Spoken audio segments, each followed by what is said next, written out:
Hello, and welcome to the Happy Debating Atheists. I know I haven't made any new videos recently. I'm kind of trying to figure out this new video software that I've got, and it takes me a while to figure things out. I'm gonna be honest. Okay, I know like all these content creators are like, I know exactly how to do everything, and I'm very smart, and all my opinions about everything are spot on. Okay, and I refuse to admit that I could possibly be mistaken about anything. I mean, if you ask them that, they'll say, "Of course I could be mistaken," but it's not the whole way the video comes off anytime that they do a video.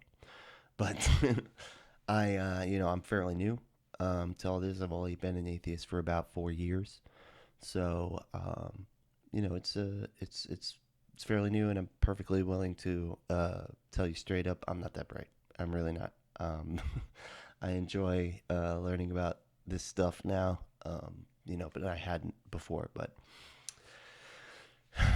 so let's get into it. That would be the part where like the stuff all comes, and that's like the symbol come out and it says "Happy Debating Atheist" and no, I don't have any of that. I'll get there. I'll get there. Pretty. We'll see. At some point, I'll figure it out. I'm working on it. But one of the things that happened, well, it happened just today, was Rush Limbaugh died. Um, and it's it's funny to me because on the left, we can be assholes on the left. Don't get me wrong. Like we can be pretty bad on the left, especially when it comes to being insensitive and stuff like that. Especially to people on the right, where we tend to just be like, "Hey, you guys were assholes to us for 4 years. Like we're just giving you back a taste of your own fucking medicine here now." But it's funny to me, and I try, I try to, at least if I'm being a dick, it's to make a particular point. And so Steven Crowder is somebody he's wildly popular. Like like they love him on the right. They think he's funny for whatever reason. I don't get it.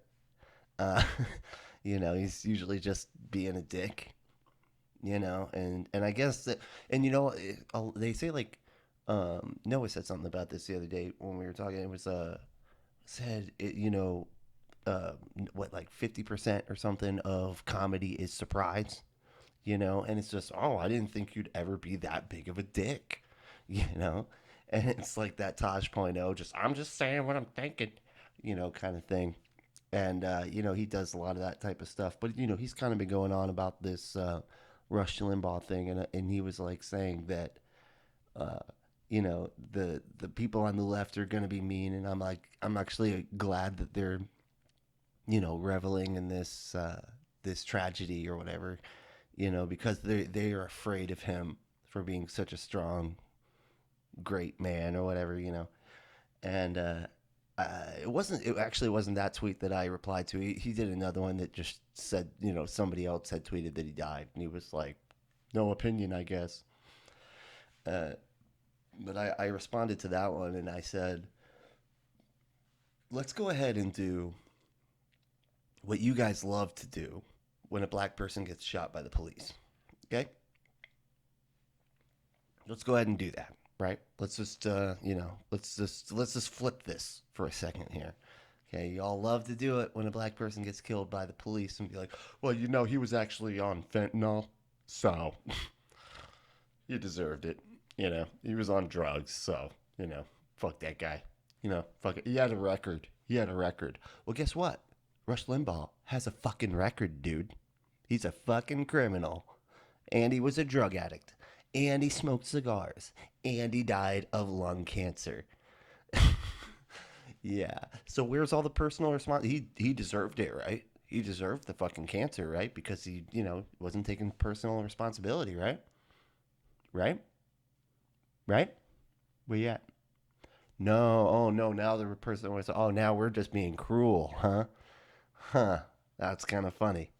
It's kind of funny. Uh, And I just, flipped it. I'm still waiting to see if, because it was like a half troll, but it was to make a point. Again, I don't troll unless it's to make a fucking point. And I feel like that's a pretty fair point because then it kind of flips it on them, and hopefully it gets people to go, oh, maybe I shouldn't, say that about people that get murdered by police. Maybe I should actually be a little bit more reasonable because it's like, politics plays so deeply into like how we come to our feelings about situations and stuff, and how we're told we should feel. Or I would say that they have that a lot more than we do.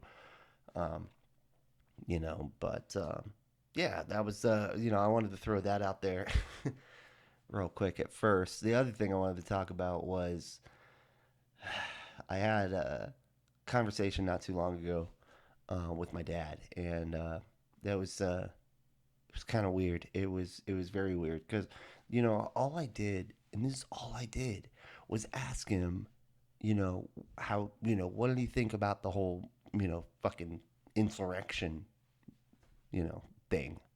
Boo ha ha. What do you think about that? And he was just like he kind of like started to talk about it and then just went full on like, well, actually it's the Illuminati, and this stuff that's going on really is nothing. It's I think he's even said it's small sauce compared to what's actually going on here, which is a shadow government that is, ruling the world. And he said the whole funds both sides of the wars. They fund both sides of all the wars, which is like this horribly anti-Semitic trope, and it's funny because like the Illuminati conspiracy takes on so many different there's so many different versions, because it sort of panders to different beliefs. So you have like I want to say I feel like I can map it down to three that I'm familiar with, right?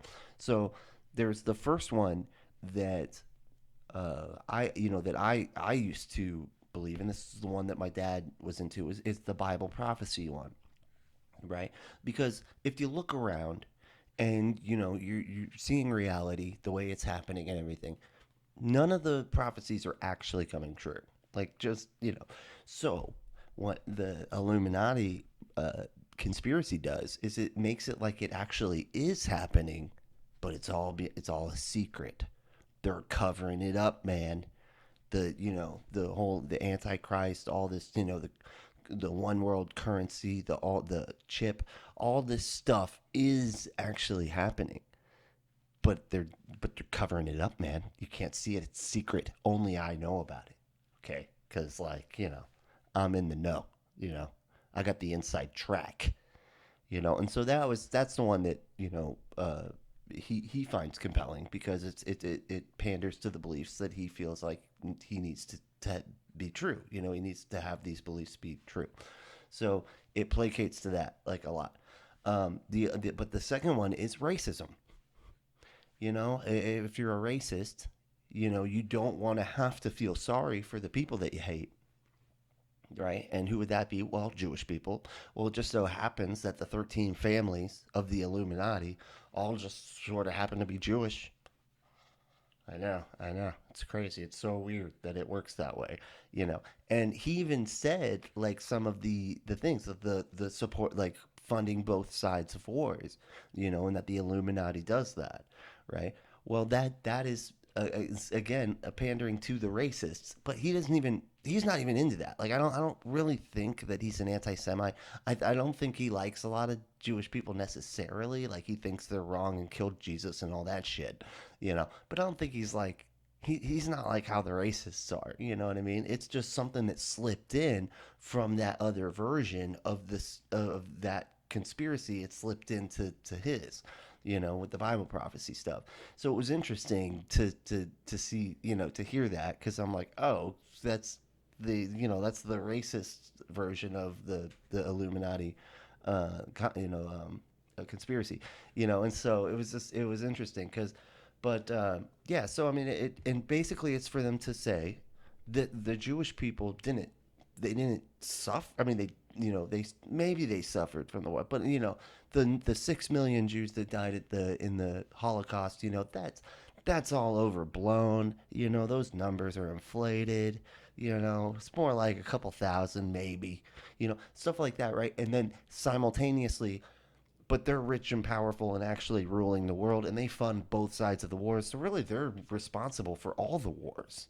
You know, I mean, and so see what I mean. And then you have this third version, and I'd argue this is probably the wackiest of the versions of this.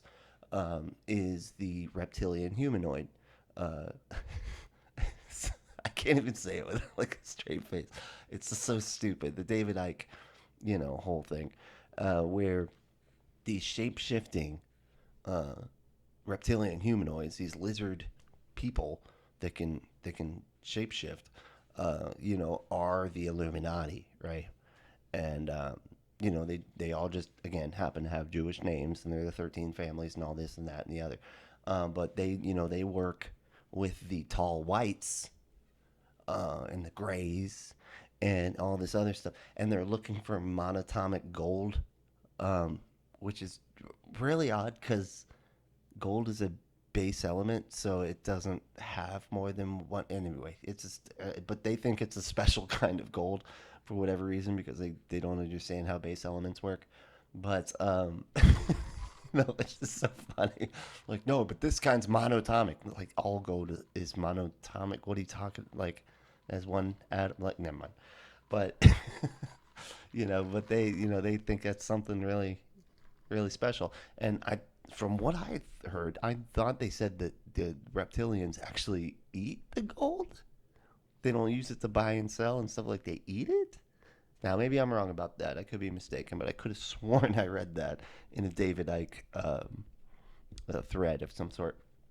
But yeah, so it was just interesting. And I'm like, and I had this conversation, and I kept and I fucked it up, man. I did. I fucked it up because I should have been um, focused more on not being critical of the religion, which I feel like is the basis of why he's believing this stuff, right? Because it's placating to his beliefs. Like it's he needs these end time prophecy things to be true, and here's a way that it like can be happening, and he can be observing um, current events and stuff, and be kind of making these connections between current events and stuff. But it's really the Illuminati, covering stuff up, hiding things. It's all this weird, drawing connections to things that aren't actually connected.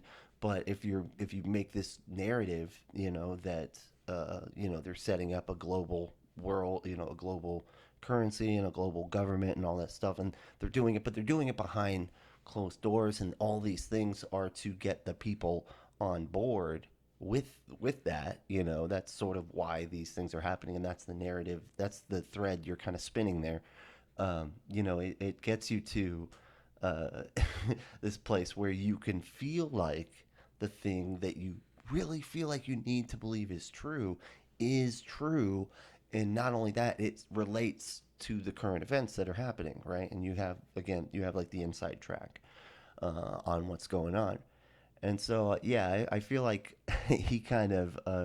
But see, the problem was, I kept going back and attacking the religion, and I shouldn't have done that. I shouldn't have done that. I should have been like, look, the Christianity stuff is fine. Like lots of people believe it, because you can be like a Christian and still think reasonably, and have critical thinking and stuff like that. Um, and that's so but when you attack the religion like that, when I should have been attacking the conspiracy part and just being like, because I know that's something that most Christians, your average Christian doesn't believe that stuff, right? So I should have been dragging it back to like, just be, it's okay to believe in your religion, but this stuff really, it doesn't have any evidence to support it, like, but because I just, I wasn't thinking at the time. Well, when I was having that conversation, I was just sort of just spouting whatever came into my head, which is generally what I do. I didn't address it right, and I feel like it just made him shut down immediately, and then go straight to defending the religion and forgetting all about the conversation we were having about the Illuminati. And so that was my mistake on that during that debate. But yeah, I thought those that interaction was quite interesting, and I kind of wanted to make a little video just because I haven't posted in the Happy Debating Atheist for a bit. We haven't I haven't really found a whole lot of Christians to have conversations with. The last one that I had, and the video is still up there. It kind of turned me off to doing it. The way that I was doing it, at least, which was just, if anybody wants to have a conversation, I will have a conversation with you. And this guy, he really wanted to have a conversation, but he was not. He was not.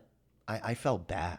Like I almost honestly, like I felt guilty having this conversation with him, because he was clearly dealing with drug addiction, and stuff like that.